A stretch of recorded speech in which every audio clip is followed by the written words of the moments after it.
of the battle. King DDD. Greninja.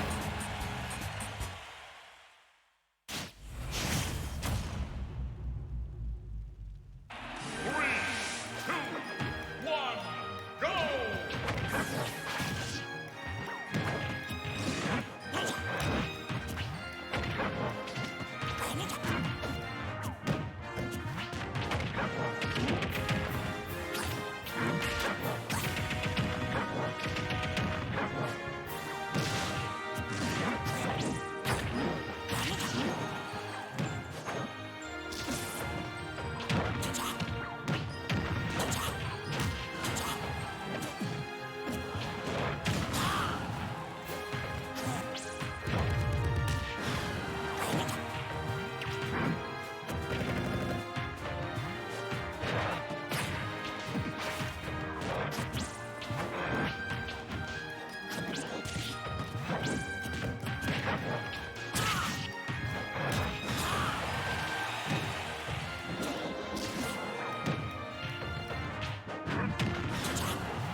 Salut à tous, c'est Chaos. Oh Rasyong, toujours là pour les Dadidou. Et Sakai qui pour l'instant est pas mal, un partout. Oh là là, le Gordo. Le Gordo contre le stage. Ça va rebondir, ça va prendre la stock. Bon et bah match terminé, je suis arrivé juste avant la fin. On doit être à 2-1 pour Sakaido je pense, sauf si le score a mal été rentré. Si le chat peut me confirmer qu'on a bien 2-1. Ouais, merci Azur.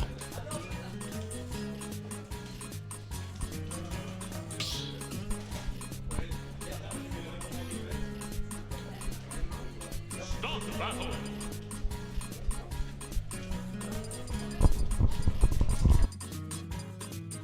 Greninja. King DDD.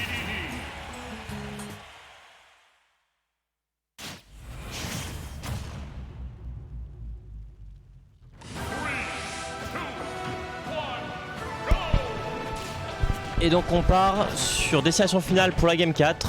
2-1 pour Sakai, Sakai qui est sur une très belle run pour l'instant. Winner final c'est assez rare. La seule fois dont je me souviens où il était en winner final, il a gagné le tournoi. Peut-être qu'il est parti pour. Il y en a... Ok, ça marche. La seule fois dont je me souviens. Donc c'est juste. Et pour l'instant, ouais, 2-1 pour Sakai. Sakai qui maîtrise bien, mais attention là, c'est très bien. Attention, ouf, ce B qui a été tenté. Et salut mon cher Chaos, on est en game 4, j'ai l'impression, sur une finale winner des plus serrées ma foi. Ouais. Entre Azertitop et Sakai, on les attendait pas forcément aussi loin, mais là ils nous prouvent qu'ils sont capables de faire de belles et grandes choses. C'est ça, deux joueurs qui ont quand même des très bons pics, hein, clairement, qui font des résultats qui sont globalement plutôt bons. Mais c'est vrai, comme tu le disais, qu'on n'attend pas forcément en winner final, mais dans le fond on sait qu'ils sont capables d'y aller, et c'est ce qu'ils ont fait aujourd'hui. Et là ils montrent qu'ils sont pas là pour rien, on respecte un neutral vraiment bien ficelé, on n'a pas envie de prendre beaucoup de risques. On tente de faire finish le maximum de choses, hein, du côté d'Azertitop avec son Green Ninja. Il est mené 2 games à 1, pas si loin de perdre, mais en même temps tout est possible. Je sais pas s'il vient de gagner ou s'il est en train de reverse sweep, ou si ils ont pris une game chacun dans leur tour. Je sais que la game 3 a été gagnée par Sakaido. Maintenant de parler de la game 1 et 2, j'en serais incapable. Donc voilà, ok, c'est quand même assez vachement serré. Oh, joli Trump pour pouvoir récupérer et ne pas se faire avoir par le B. Attention, les petites étoiles, on punira avec un excellent fer, mon cher Chaos. Parfait, évidemment il connaît. Il sait que ce B quand il est fait sur le terrain c'est très laggy mais également très dangereux. Donc il respecte le danger et il punit le lag. C'est ce qu'il faut faire. Et là il survit bien, de toute façon on a besoin de gratter des pourcentages hein, si on veut pouvoir se mettre bien pour les prochaines stocks. Ok, on va whiff ce up smash, on n'aura pas un meilleur confirme qu'une dash attack, 20% seulement qui ont été posés, mais on préfère jouer le centre du terrain et jouer le neutral patiemment. C'est ça exactement, et pour l'instant aucune vraie phase du côté d'Azerty. Azerty qui arrive à rater un coup par-ci, un coup par-là, mais aucune phase peut-être là. Ouais, c'est parti. Ouh, c'est dommage, on a mis cette take, on aurait pu trouver un excellent jab block avec un beau confirme, mais on est un peu timide, j'ai l'impression, sur ces confirmes parce qu'on sait qu'on peut exploser à tout moment. Avec un magnifique qui est proposé par Sakaido, on réégalise 36%, mais quand t'es Dadidou, est-ce que tu t'en fiches pas un petit peu des pourcentages? Par contre là, c'est un beau jab block réalisé, F smash, propre conversion Chaos. C'est ça, c'est bien maîtrisé. Azerty qui maintient bien son avantage positionnel, qui reste à l'edge, down smash assez étonnant, potentiellement un miss input. Mais voilà, il reprend l'avantage positionnel grâce à ce neutral air. Et les phases vont vraiment pas loin, alors que Dadidou c'est un personnage qui est très lourd, on pourrait s'attendre à ce qu'il prenne des très grosses phases. Et finalement c'est pas du tout ce qu'on voit. Oui, on n'insiste pas énormément sur l'exécution de ces combos, mais on trouve pas mal de victoires en neutral. Hein. J'ai l'impression qu'on a envie d'assurer cette 4ème game, emmener à une game 5. En plus on est sur destination finale. Pas forcément une map sur laquelle j'ai l'impression que Azerty est très à l'aise. Par contre, il est à l'aise avec ce genre de conversion et peut-être avec ce genre d'edgeguard. C'est ça, oh les gens sont la voix. Oh oui, merci. C'est parfait, le B pour éliminer son adversaire, le down smash pour punir, rien à dire. Une exécution parfaite à mon cher Chaos, il faudrait pas partir trop loin néanmoins, on pourrait vite se faire avoir. Un Dadidou peut être dangereux, on s'attire du coup dans cette dernière stock peut-être de notre ami Sakai sur une note plutôt violente du côté de la grenouille. Exactement, et là Azerty qui est vraiment en maîtrise pour l'instant, qui trouve encore la phase, le diablock. Sakai qui take très peu ses down air fast fall, c'est dommage. Il se fait gratter sur ça, il se prend les diablocs, il se prend des pourcents et là ça paraît très compromis sur ce match. Un ledge trump vraiment bien effectué qui lui permet de récupérer pas mal de pourcentage. Attention, néanmoins, dommage ça donne. Mais l'idée était, on aurait pu se téléporter directement. On essaie de reverse la situation avec un side B.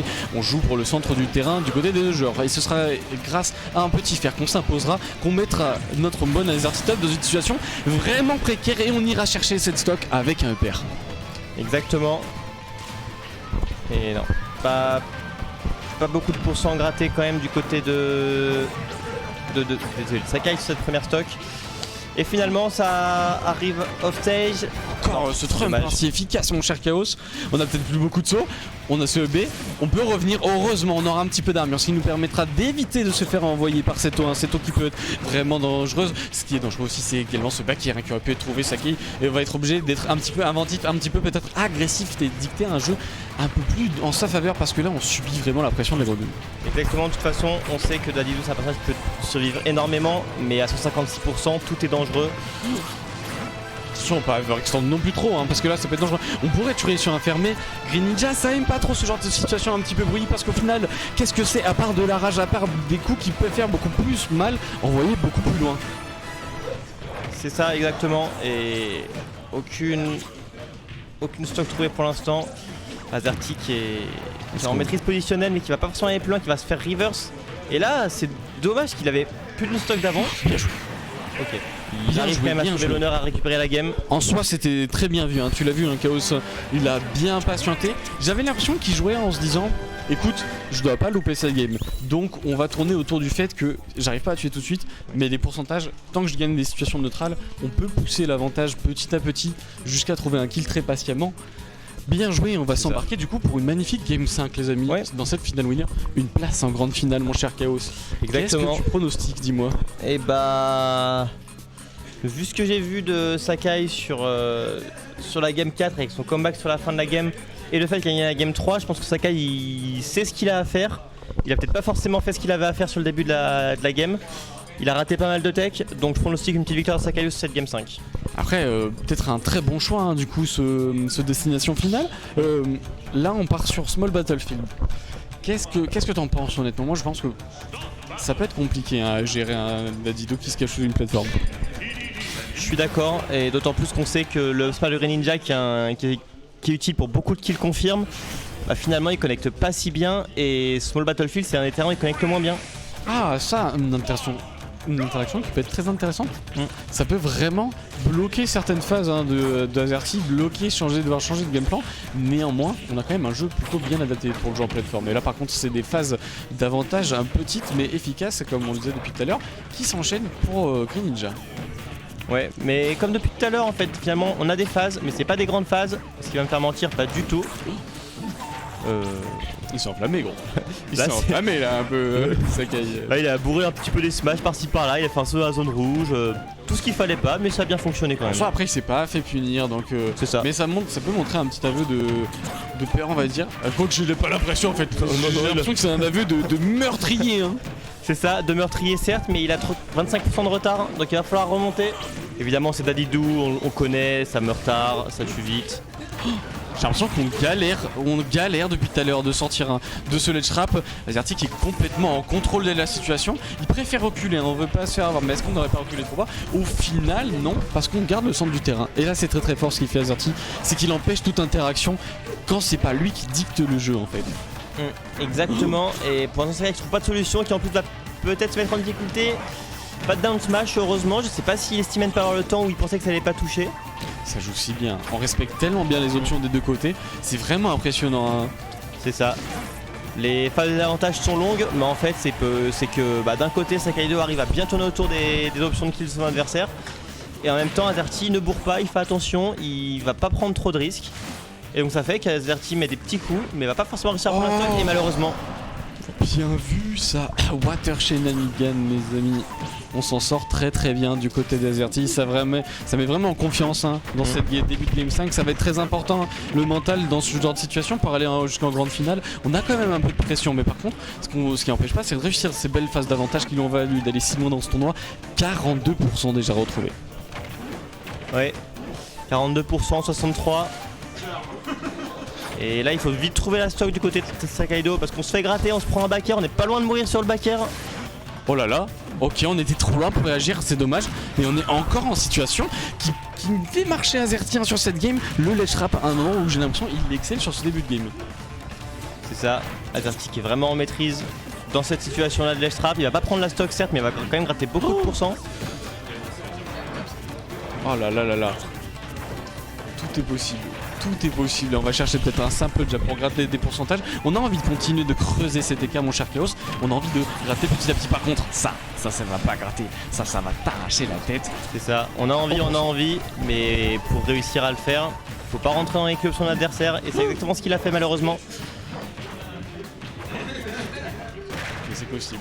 On va récupérer des pourcentages comme ça, un peu agressif. Et au final, c'est un très joli fer qui nous est proposé, 136%. Est-ce qu'on pourrait trouver ce kill qui emmènerait Sakai2 sur une pente vraiment glissante? On préfère retrouver le terrain doucement. Attention, ça va pas. On veut vraiment tuer par le côté. Et on trouve un très beau S-Smash, une stock d'avance dans cette game 5. Quel set éprouvant, mon cher Chaos. Exactement, un set long, une game longue, il reste 3 minutes 40. Mais pour l'instant, Azerty arrive vraiment à bien maîtriser, à ne pas se prendre les gros dégâts, à pas se prendre les kills options, la viola stock précédente. Et grâce à ça, il a quasiment une stock entière d'avance. Et ça paraît difficile pour Sakai2 qui en plus va se faire gratter avec son Gordo. Mais tu te rends compte, il reste que 3 minutes, on est parti pour peut-être aller jusqu'au bout de ce timer, sauf si clairement pas. Sauf si Azerty veut vraiment accélérer, mais j'ai l'impression que tu vois, c'est très calme. Oh là là. Un timeout c'est 2 minutes 20 par stock. Donc là on avait plus d'une minute d'écart sur le replay de timeout, donc il y avait aucune chance d'avoir un timeout. Je pense que il peut finir la game très rapidement là. Il faudrait trouver une jolie conversion. Peut-être une jolie pari, peut-être une jolie read, peut-être quelque chose qu'il prédisait, qu'il peut utiliser maintenant sur cette fin de tournoi. Allez, c'est une place en grande finale pour aller chercher du côté de Azerty. C'est très bien trouvé ce fer en brique de saut. On avait conditionné de sauter, on avait mis ce Gordo. Mais qu'est-ce qui se passe? Mais non! Mais non!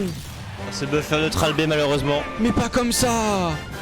C'est vrai que c'est triste. Mais c'était incroyable, c'est incroyable. Il doit s'en vouloir, mais pourtant il devrait pas parce qu'il a fait un match incroyable. Ouais, de partout, game 5, une game très longue, un set très long, beaucoup d'efforts.